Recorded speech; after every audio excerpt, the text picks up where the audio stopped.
Okay, great. Well, I want to welcome everyone to the December Global Education Colloquium. Today, we are really fortunate to have with us Emily Anderson, who is currently an Associate Professor of Education Studies at Centenary University, but she's actually transitioning to Florida International University this winter as a visiting assistant professor of international and intercultural education.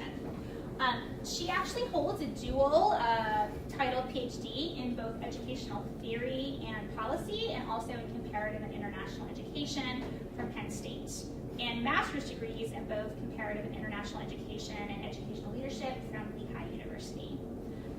Dr. Anderson uses qualitative, participatory, and network approaches, and in her research, she investigates the construction, diffusion, and complex negotiation of gender in international comparative education policy discourses. Her work has been published widely in journals that focus on these issues, including Girlhood Studies, Studies in Social Justice, and the International Handbook of Teacher Quality and Policy.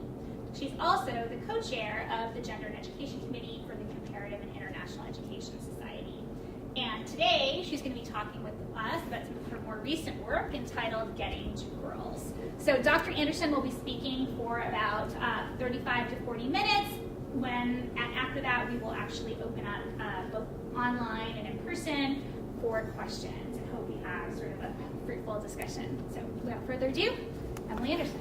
Thank you so much. Thank you for having me. A special thanks to our colleague, Christy Kelly, who is unable to be with us today, but also a warm thank you to you, Jennifer, for your introduction and for hosting me this afternoon. So the work that I'm going to share with you today thinks a lot about one core question. Are we talking about girls or are we talking about women in international policy discourses, particularly those involving educational access, opportunity, and mobility, as expressed in large international education policy agenda? And so, as a person who thinks a lot about how girls' education has been implemented worldwide, as I was grappling with sort of larger questions about access and sort of beyond access, in my work, I found that there was a disconnection between policies and agenda that focus on girls and those that focus on women.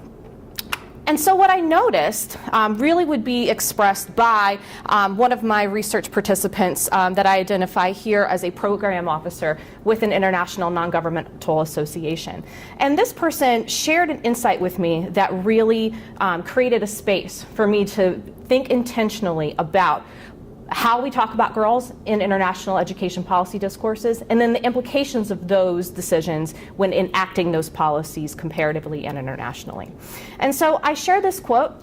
This person begins to say, I don't want to be critical, but there's this idea that we are going to train and empower girls so that they become better women. We put the onus on who they are going to become and not who they are at the moment. And so this statement really helped me to articulate a research agenda that would uncover, I think, the policy silences that existed in the MDG era and then persist now that we are in the post-2015 agenda. So the question that I interrogate in this work asks, how were girls targeted as a population of interest during the MDGs and during the MDG to SDG, or Sustainable Development Goal transition? And here when I'm speaking about girls as a targeted population, I'm referencing work published by Schneider and Ingram, and their work really helps us to understand that target populations refer to the social construction of group identities. And they go on to share that these social constructions rely on, in quote, the normative and evaluative characteristics of individuals that are reinforced through policy, language, and symbols. And so when we think and talk about girls, we come away, we're able to make connections with that idea of what girls are that is globally normative. And that could lead to some specific concerns when we're thinking about policies that are then targeted to girls that don't take into account contextual variation that influence their experiences in schooling, particularly at the secondary level. And so this work, as well as one piece of my current research agenda, focuses on three interrelated policy discourses.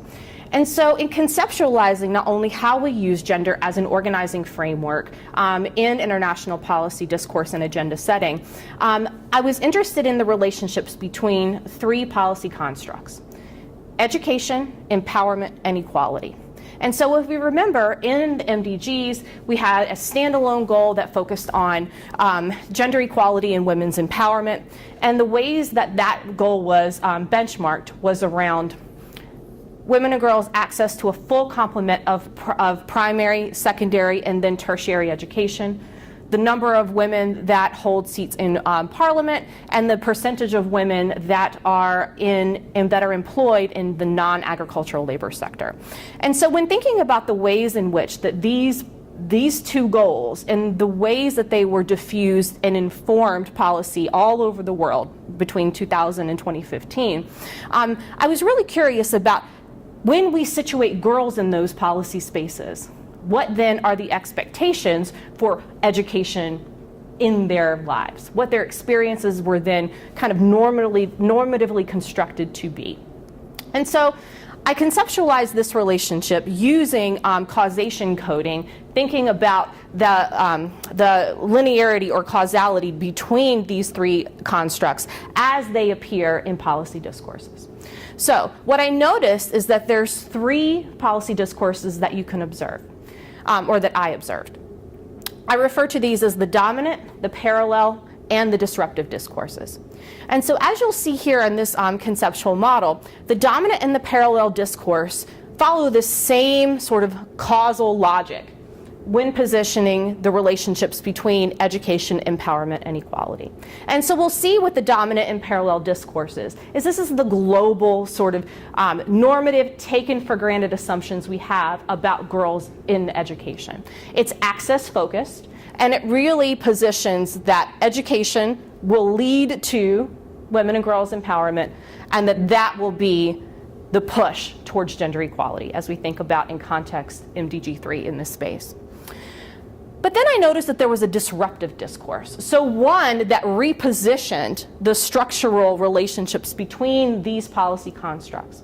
And in the disruptive discourse, equality was repositioned as a precursor, right? As a characteristic that has to exist socially, politically, economically, in order for education to be a space that can be empowering for girls and women. And so what I want to highlight here that's not going to be addressed in the presentation that I share with you today is grappling with this idea of empowerment. So we can speak a little bit after in terms of how I conceptualized empowerment for the purpose of this work, but I just want to highlight it here that for the purposes of our time together today, we're going to be thinking about the relationships between these three constructs and how those ideas are exemplified through policy language.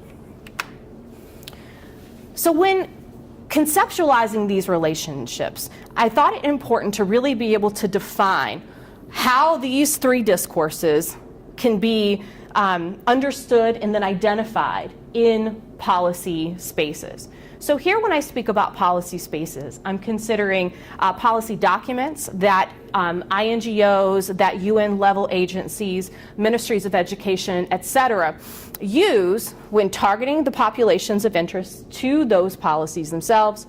The defining characteristic, again, using those policy construct as a frame to think about population targeting. And then the theory of education in international development that's expressed through these discourses. And so you'll see that bringing from Kabir, Monkman and Hoffman and Stromquist and others, is that the parallel discourse created this intermediary space between policy discourses that focus explicitly on women and those that focus explicitly on girls. And so I saw this as an opportunity to really dig more deeply into the data so as to identify when and where this switch happens, from policies that focus explicitly on women to those that focus explicitly on girls as a population of interest. And so to do this work, I engaged Schmidt's idea of what discourse is. And so Schmidt begins, quote, that discourse is not just ideas of of text themselves, but of what is said, but also the context, the structure, and the agency of the language that's used to express policy goals. And so to engage this work, I use sourced policy documents from across the MDG era, really with purposeful sampling to include those published by UNIFEM that changed to UN Women during the sampling period, and from UNGAI, as the United Nations two lead organizations that focus on girls and women as populations of interest. And so you'll see that I worked with rather a large sample of policy documents that was then refined to a more purposeful sample to focus on those that just explicitly targeted Goal 3 of the MDGs. The unit of analysis when working with the policy documents were words, sentences, and sections. And so to speak more about how I organized the data for analysis, I kept sections together where it would sort of dislocate the policy message from the target population. So to keep that continuity, I kept sections together. I also conducted strategic interviews with policy actors working in girls' education and international development. And then I incorporated new media data from all UN Women Twitter accounts and also UNGAI's Twitter account over the course of from November 2013 to March 2014. And of the larger sample, I then refined that to follow the same elimination criteria as I used with the policy document sample to just include those that focused on those three policy constructs and then the relationships between them. So working with the data, we were having an informal conversation in the room before about the opportunity that working specifically with new media data like Twitter, Facebook, and Instagram, for example, can kind of provide an innovative and exciting space when we're thinking about the ways in which policy messages are diffused. And so working with a large set of data across new media to policy documents to interviews, I used both deductive and inductive coding strategies. So I thought a lot about and coded specifically for the relationship, again, using causation coding, thinking about how education, empowerment, and equality are positioned in the discourse. I also thought a lot about policy agenda and framing. So again, what is the framework that's, or the theoretical framework that's embedded in the discourse itself? And so thinking about things like human rights, thinking about human capabilities approach, thinking about human capital approaches were all really important to this work and helped me to really refine the data to locate it in context to the population targets of interest. And so when I first began this work, I was focused explicitly on these discourses as they target women and girls as populations of interest. But as I worked with the data, as often happens as qualitative researchers, is that there was more to the story than I was allowing myself to see and to read. So going back through second round coding is when I incorporated the pathway and causation codes I referenced earlier. And I also included a numeric classification system because thinking about how the documents exist over time, it was important to tell the story of how these discourses were embedded in the data and to sort of track it over time to notice differences. And then lastly, in the secondary coding stage, I incorporated more gender-specific targets. And so whereas in first round coding, I limited my analysis to those discourses that were focused on women and girls, I included boys and men at the second round because the data, frankly, was telling me that I needed to do that. Because boys and men appeared more often than, frankly, I appreciated when going through the first round. And then in the third round, I used the frame problem sort of approach to assess my positionality and the discontinuity in the data. The next slide that I'll show you actually presents the ways in which those three discourses, the disruptive, the parallel, and the dominant, tracked over time in the document sample. And so what you'll see is that it does tell this really interesting story over time that could potentially make the story less interesting when you just look at it graphed. And so the third round of working with the data allowed me to use those reflexivity skills to think about what position I'm bringing to the data and how that's informing the way that I'm seeing the work. And so this, using the documents corpus itself, you'll see that the dominant discourse is represented here in purple, the parallel is here in green, and the disruptive is here in red.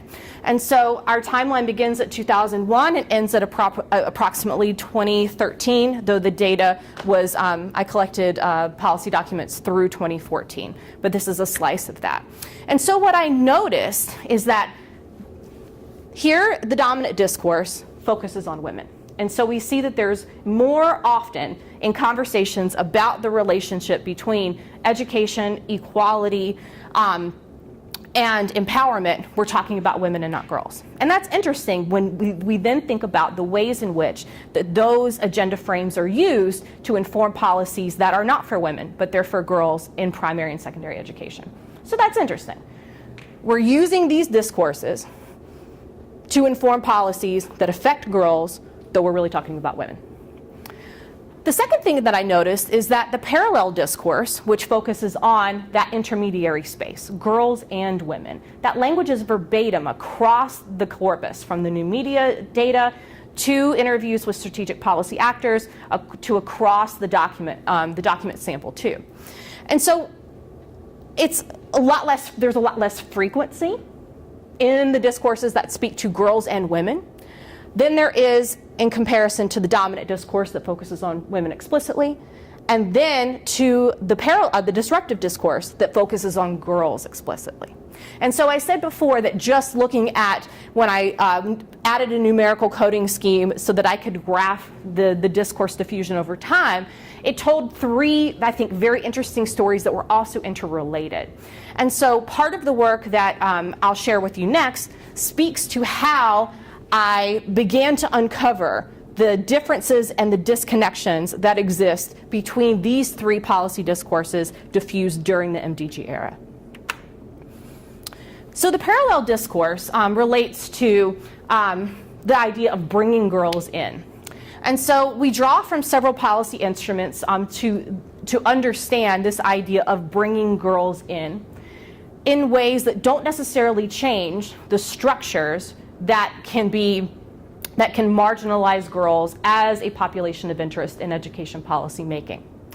And so we focus on CEDAW, the Beijing Platform for Action, the Conventions of the Rights of the Child, the MDGs, and then Education for All as policy instruments that informed these ideas.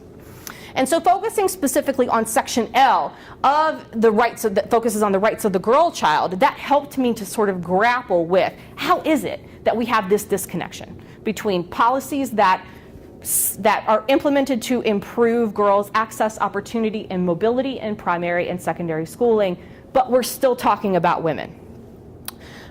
So Section L and Section 9 taken together, I understood them as providing this low-stakes accountability structure.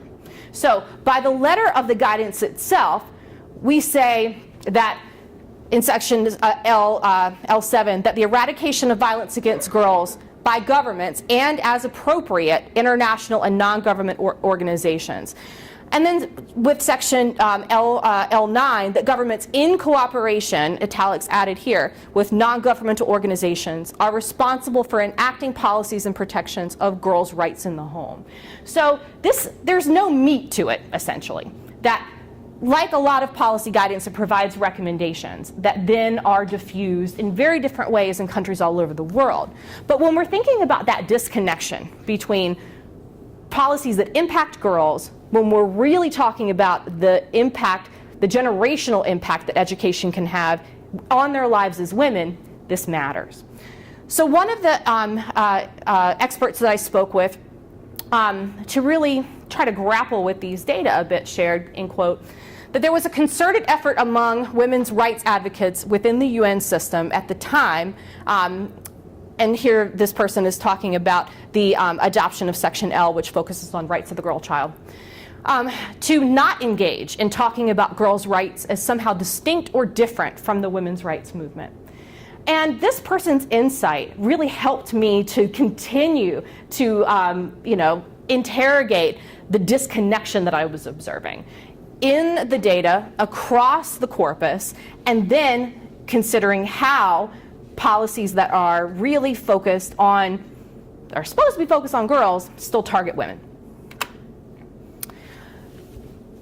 And so as I continued this work, I was able to identify two specific themes in terms of how gender is used as an organizing framework in large-scale policy and agenda setting.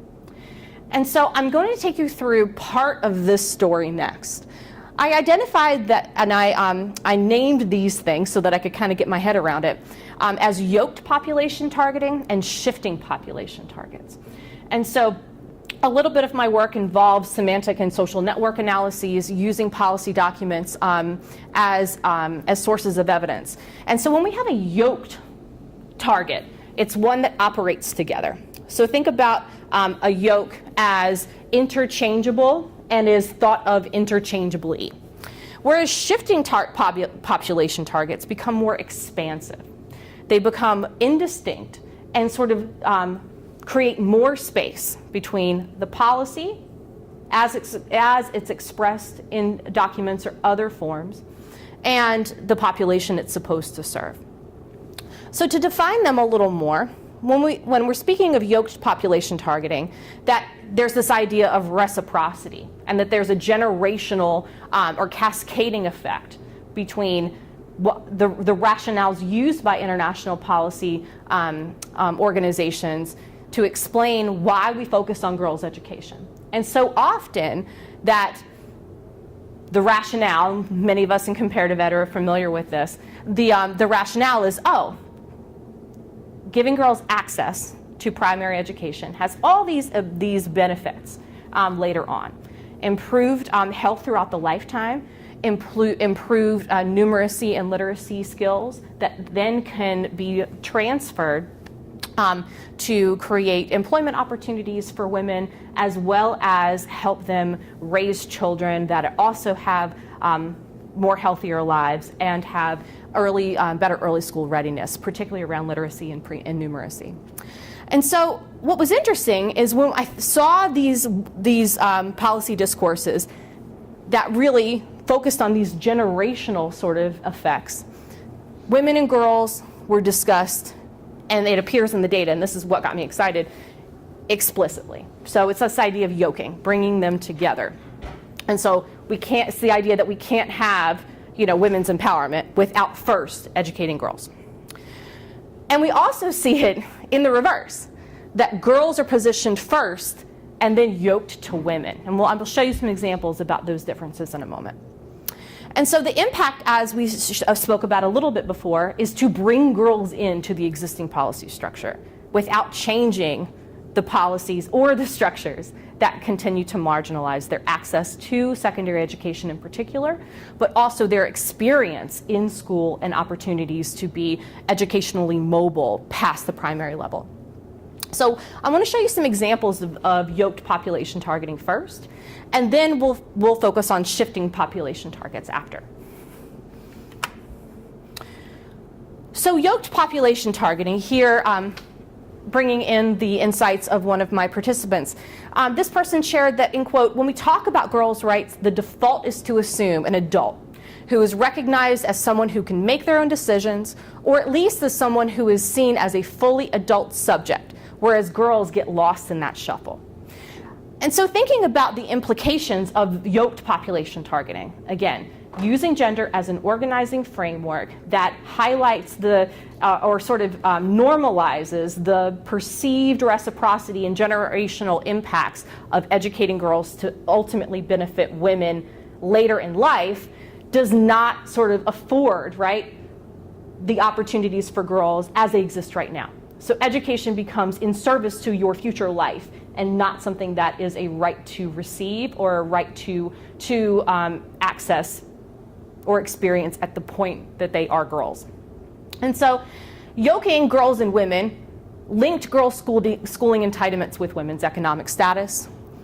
It reaffirmed the policy construction of girls as future women, and that by yoking women and girls women, they almost become this single entity that is very rarely troubled, it's very rarely challenged in large-scale policy agenda and discourses that are embedded and then implemented as a result of those guidance. And so also what we see is by yoking girls and women with women and girls is that girls are sort of stripped, right, of their rights to and through and in education, and that their policy needs that are really unique to their experiences, especially adolescent girls at the secondary level, those are washed from the discourse, leaving them to be even more vulnerable when not spoken about and their needs highlighted by policy actors. So here I'll show you a few examples of how yoked population targeting is evidenced across the three sources of evidence that I used in this work. And so here again we see that reciprocity and that generational sort of relationship between women and girls and women. In one policy document, this was published by Ungai in 2012, they say that, quote, reporting on, and this is reporting on the outcomes of the Istanbul Declaration, Ungai highlights the international community's commitment to women and girls, right? And so I'll ask, for those of you who are joining us online, as well as those of us who are in the room, what is Ungai's population of interest? Anybody want to take a stab at it? So Ungai is the United Nations Girls Education Initiative. It's girls. But here again, we see that their commitment is expressed to women and girls, right? And not just girls as a standalone population of interest.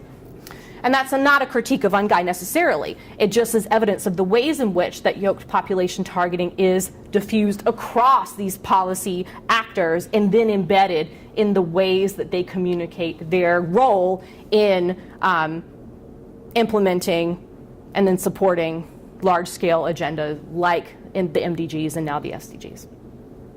So here, speaking with an INGO program officer, and this is representative of across a lot of the strategic interviews I conducted, is that in talking about the relationship between education, equality, and empowerment, this person shared that there's this idea that women and girls, right, we see the yoke, have the knowledge and information and resources and tools to get where they want to go, wherever that is. And so I highlight it here is that this quote sits in context to a conversation that was explicitly about girls' education, right? We were not speaking about women's empowerment as an idea to be grappled with or to be understood. We're talking about girls, and yet women come in to highlight that generational sort of assumption that what's good for girls will be good for women, and what's good for women will be good for girls. Where the data got super interesting was when I started working with the new media, working with Twitter explicitly in this work. And so across the organizations that I sampled, there were 30 official United Nations organizations, Twitter accounts that I sampled for this work. And so we see across UN actors, in very different settings, but those working in education, broadly constructed, that women and girls always came up. So I'll draw your attention to this tweet right here, where it asks, believe in girl power, right? Join us for a discussion on empowering women. So here, do we believe in girl power? If so, then join us to talk about how we empower women. And so that disconnection provided evidence for me of the impacts and the potential implications of this idea of yoking population targets. And we'll speak more about some things we can take from this work towards the end. So now I want to turn our attention from yoked population targeting to this idea of shifting population targets. So whereas yoked population targets bring populations together in and through policy discourses, shifting population targets refer to the expansion of populations that were previously excluded, or one might assume would be excluded, given conversations that are happening around girls' education. So where yoked population targeting focuses on that reciprocity and those generational or cascading effects, shifted population targets are expanded and they sort of become more indistinct. So rather than having very narrowly framed discourses and then policies that are informed by those discourses, we have sort of everybody in the conversation. And so thinking about the populations that are highlighted in both of these constructs, we see the inclusion of men and boys. So conversations or discourses that were explicitly focused on women and girls, then bring men and boys in as populations of interest. And so where yoked population targeting focused on bringing girls into existing policy structures without necessarily changing the structure itself, shifted population targets by bringing in men and boys as populations of interest, they then become allies and amplifiers through the discourse. That girls and the work being done by and for women and girls in policy spaces, then men and boys are brought in to amplify or create another layer of legitimacy to those discourses. So here, one of my research participants says, we have to in some ways think differently about girls than we think about them as women. And I think we have to think about girls differently than boys. And so this suggests that there, in a perfect world, would be very narrowly tailored policies that focus on populations of interest, particularly children that are vulnerable to access, opportunity, and mobility in and through formal schooling. But instead what we see is this co-optation of the yoked population targeting that we spoke of before. So then girls and boys become an interchangeable unit. And also men and boys become this interchangeable unit. So whereas before we had policies that were really focused on women, but that were focused on girls, but were really talking about women, here we see boys brought into the mix. So thinking about this idea of the population target shifts, that boys and men were introduced as a population of interest to the girls' education agenda, and then it shifted focus away from a girls' empowerment discourse narrative to one focused on boys' comparative, in quote, disadvantage. And I'll show you some examples of that. So here I highlight some examples from the policy document corpus, from a strategic interview, and then from UN Women's official Twitter account. So here we see from a policy document published by Ungai in 2017 that poverty, direct and the indirect costs of education and long distances to school are some of the key barriers to getting both girls and boys to school in the region. So again, we're including boys as a population of interest within organizations and policy actors that have been, heretofore, focused on girls explicitly. In speaking with INGO program officer, this person shared that one thing that's really challenging is the distance that girls, and boys, that children have to walk from their home and school, and sometimes it's miles and miles and miles. So here we see that long distances, and we're talking about secondary school here in particular, can be a barrier to access and then to engagement in school for both boys and girls. But what's interesting is that the conversation in both of these contexts started with girls, right? And then we include boys. And then lastly, I'll highlight two examples that were from UN Women's official Twitter account. That in this top one, we see that by engaging men to become part of the women's empowerment movement or to empower #women and #girls. So we see both coming together. With men as the amplifier or the ally to then support policies that would, in quote, empower women and girls, where we see the yoked population again. And then here, similarly, and this is in reference to CSW 58, so a few years ago now, where it highlights that men are also critical allies for women and girls and their participation in STEM. So the policy area of interest here is, right, women and girls and their participation, access, opportunity to STEM education. But in order to get that, who do we need, right? Men as allies. That's interesting. So here we see that in contrast to yoked population targets, which brings two populations of interest together and sort of speaks about them and their policy needs as one single entity, here we see that it expands. So men and boys are positioned as critical actors to then achieve the goals that are targeted to women and girls. So the policy impacts of this work, some of them that I'll share with you for the purpose of our time together today, is that I find that this idea of yoked population targeting creates really specific challenges for girls' education policy, in that we have policies that talk about girls as the population of interest, but then they focus on issues that pertain to women and vice versa. So there's this like dislocation that happens.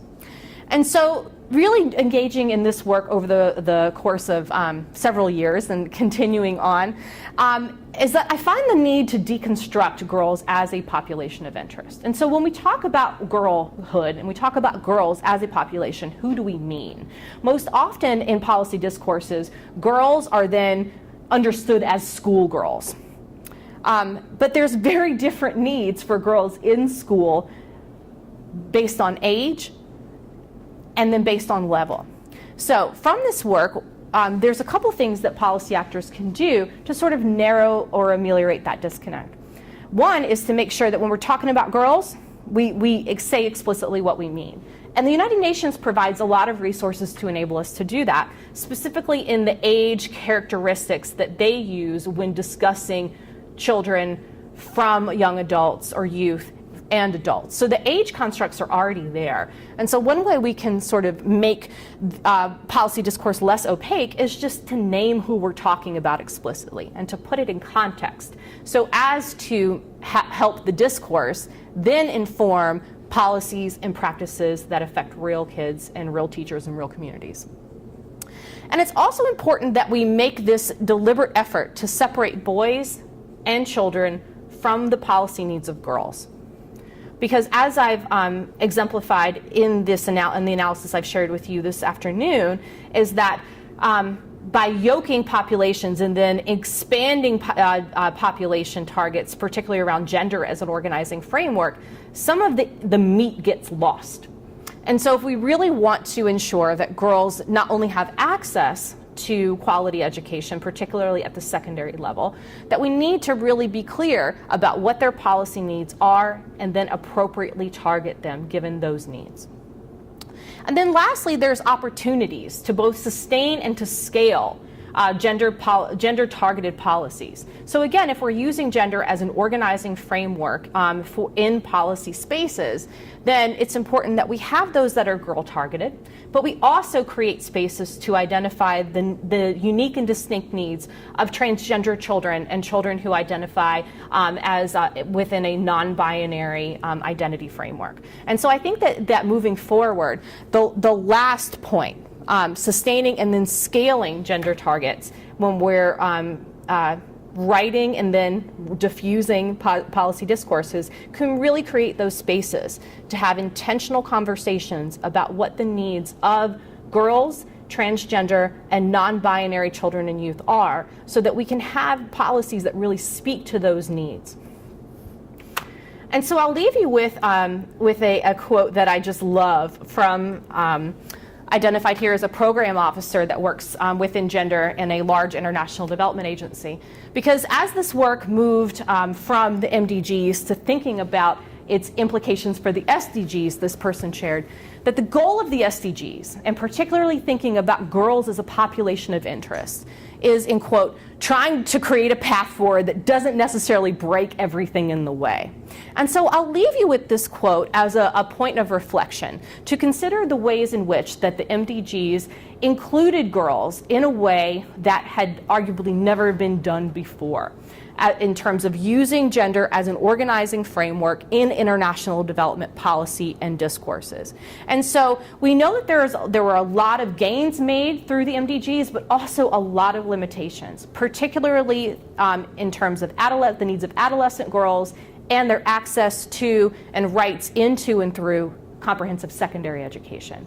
And so as we're thinking about the SDGs now as a living policy space, that it's important that we honor the efforts that were made and the gains we made through the MDGs, but also do so in a way that allows us to move forward. So given those limitations, how can we build on the great work that was done to create access, but just not rest on our laurels, and move past access to think about experience, opportunity, and outcomes, particularly for adolescent girls in secondary schools.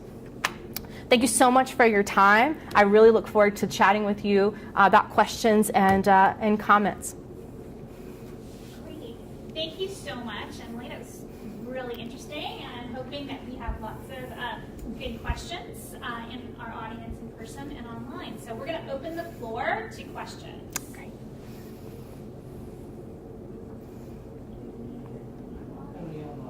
You don't? No? Not yet? We have lots of people watching. Okay. Well, while people are thinking about potential questions, I had a couple questions. Great. I'll just start. Thank you. So I know the focus of your research were these three or UN organizations, but I'm wondering, in your exploration of this topic, did you find potentially NGOs or other organizations that are doing a better job maybe focusing the discourse on girls? And what kind of role do you see for them? Yeah.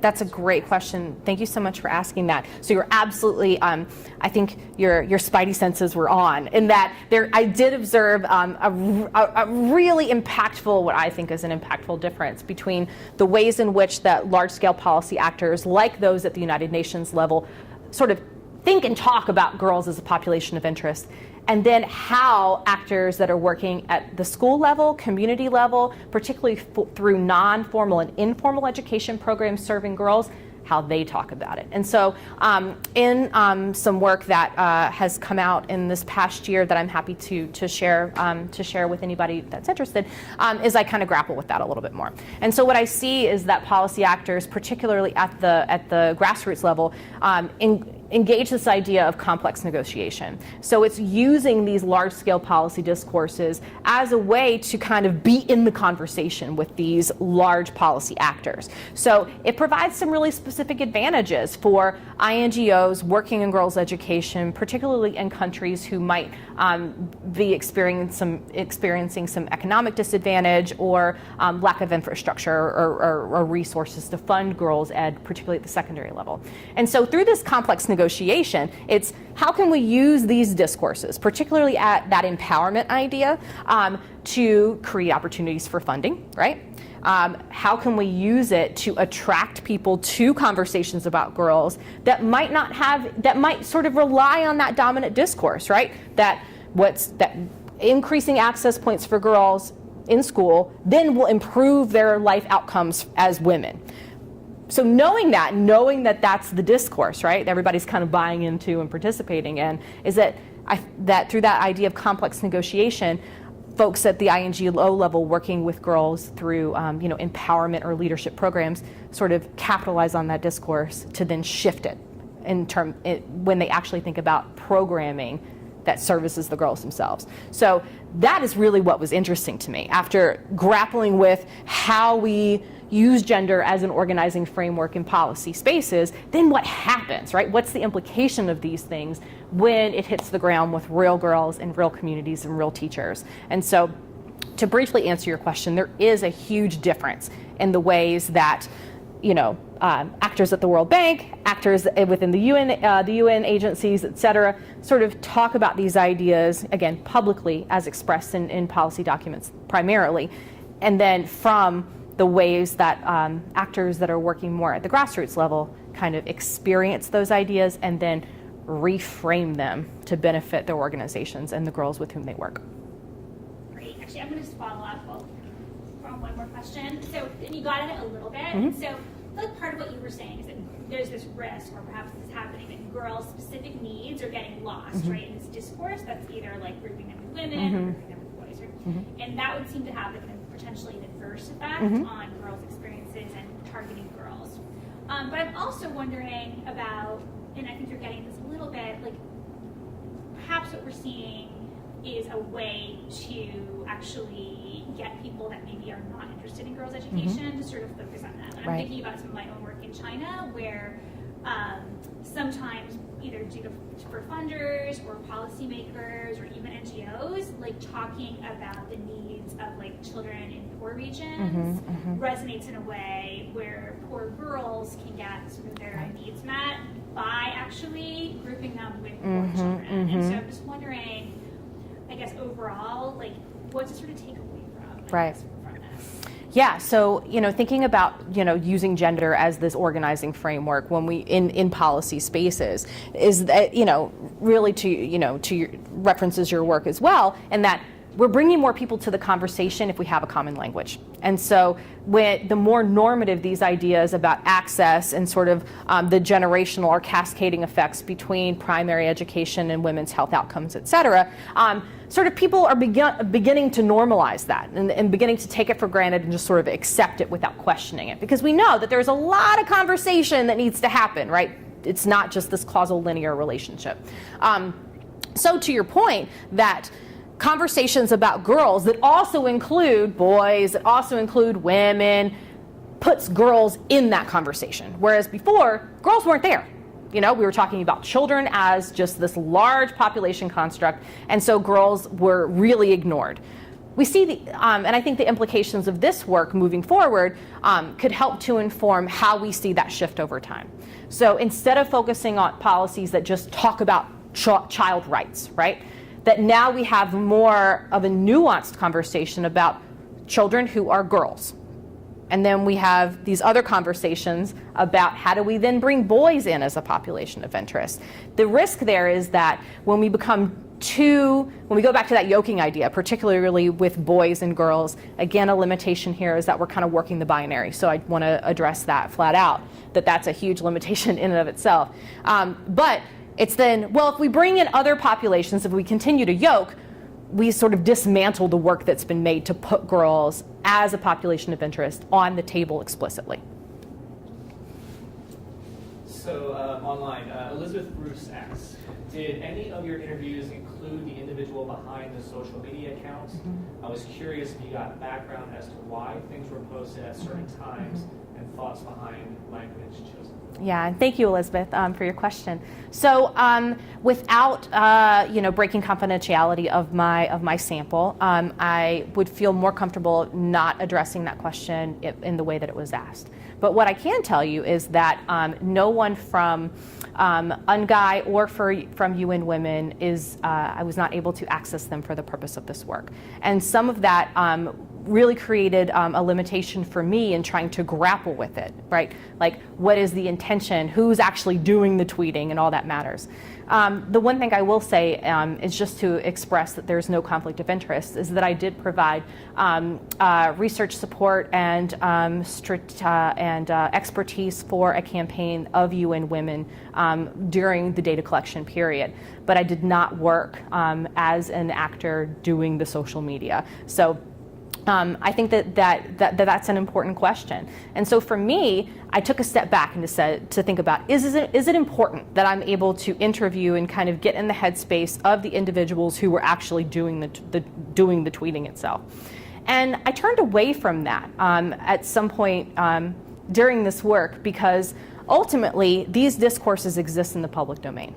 And because they exist in the public domain and are diffused internationally in real time, without context, right? This is when Twitter was, 140 characters, before it was expanded. So then how do we take these large, complicated discourses and really put them in this nice package?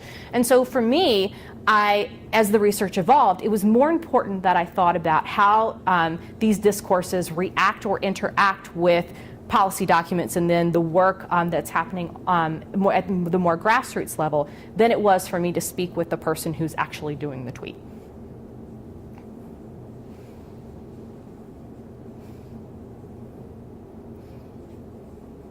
These are great questions. Thank you, everyone. I actually have a question. So you partially answered it in your last slide, because the first several slides I was like, how are they defining women and girls? Right. So my question is, when you're looking at any of these documents, did any of them define the term girls? Yeah, most often no. Right. And so it's interesting, anytime girls came up and I I coded explicitly for girls and women in that first round, and then education, empowerment, and equality, because I wanted to capture that relationship, is that I can't recall off the top of my head now at any point where in the new media texts or in the document sample where anyone defined what they meant when they said girls. And so often girls were sort of positioned as female people who are in school or pre-women, right? But yeah, your question is really important and I think really impactful for this work, given the importance of thinking about girls' needs as children are very different than girls' needs as adolescents and as young women. And so when we're thinking about how policy responds, right, to the naming and framing of issues, but using gender as a framework, it matters because that causes that dislocation.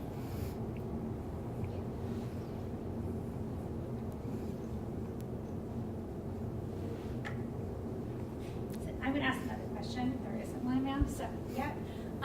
My question is about whether, and you may, I'm not sure how much, not being so familiar with the tweets from these organizations, but I'm just wondering if you found like regional differences. Mm-hmm. So for example, if they were tweeting about a project or a policy in a particular region, were they more likely to group, like say, like women with girls, or other areas where they'd be more likely to group like women with boys? Like, do you think, and do you feel like that's like almost like a conscious, I guess, sort of effort given a particular region, or is it just sort of across the board? Yeah, that's a great question. And I don't highlight that data, but part of the coding structure was not only to include those numerical codes so that I could look at the discourse diffusion over time, but to do exactly that, to see if I could locate it within country and region. And so I do have that data available. It's not represented here, but I'm happy to share with you offline. Another question from online. Did you notice any difference between policies for girls at the primary level versus the secondary level? Absolutely. Thank you. Is there a greater yoke population trend at the secondary versus primary level? Yeah, thank you for that question. And so what I found is that typically when we're talking about girls, the ways that is diffused in the discourses throughout these sources of evidence was on the girl child.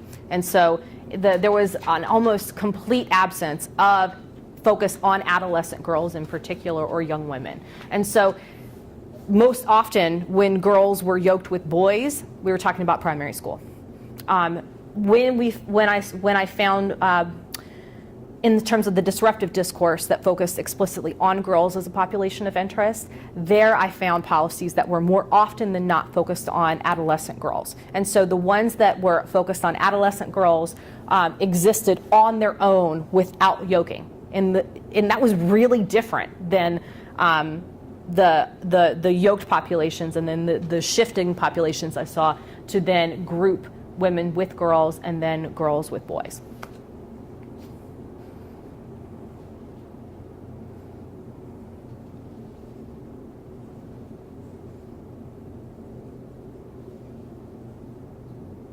There's no more questions.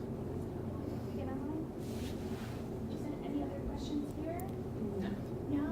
Okay, well, I think that partially Emily reflects how thorough your presentation was. I would like to give you sort of a special thanks for actually talking so carefully and specifically about your actually research methods. I feel like often people don't provide, I guess, all the steps they go through when they're doing qualitative coding, and I think it was really beneficial, particularly for our doctoral students, so thank you for doing that. My pleasure. Thank you. Okay, well, thank you so much for being here generally and for this really interesting topic. And I'm happy to report that our next Global Education Colloquium in January, which is on January 16th, so it will again be on a Wednesday, and we'll also be back in the Corman Building, I believe, for those of you who attend live. We'll also be continuing to talk a little bit about gender equality related to schooling, and the presentation will be focused on gender discrimination at schools in Turkey. So hope that you will join us on January 16th for the next Global Education Colloquium, and I'd like you to join me in thanking Emily for her very informative presentation today. So thank you very much. Thank all of you. Thanks for having me.